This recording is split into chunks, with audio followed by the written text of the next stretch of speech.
الوفا news, رہیں خبروں سے باخبر۔ پاکستان پیپلز پارٹی کے زیر اہتمام مقامی ہوٹل میں ملٹی پارٹیز کانفرنس کا انعقاد کیا گیا۔ مردم شماری کے متعلق ملٹی پارٹی کانفرنس نے سندھ کے خدشات ختم نہ ہونے کی صورت میں نتائج کو قبول نہ کرنے کا اعلان کر دیا۔ پاکستان پیپلز پارٹی کے رہنما نثار کھوڑو نے کہا کہ ڈیجیٹل مردم شماری پر بہت خدشات ہیں، غیر ملکی غیر قانونی تارکین وطن کے لیے الگ خانہ رکھا جائے۔ سلسلہ شروع ہوا چاہتا ہے تو پتہ چلا کہ ٹیبلٹ پر جو ہونا تھا اس کی شکایتیں اپنے طور پر آنے شروع ہو گئی۔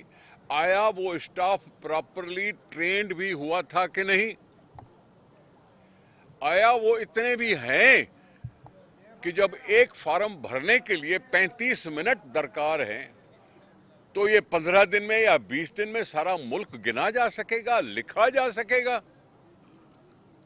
اور وہ ٹیبلٹ بھی جس کی بات ہو رہی ہے اس کی بھی شکایتیں آ رہی ہیں کہ وہ جی ڈاؤن لوڈ نہیں ہو رہا اور یہ خرابی ہے اور وہ خرابی ہے۔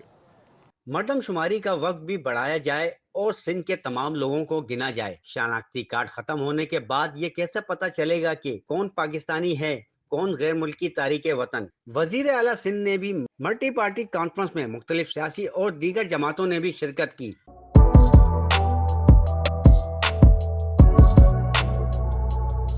اس پر لائک اور سبسکرائب تو بنتا ہے۔ Thank you.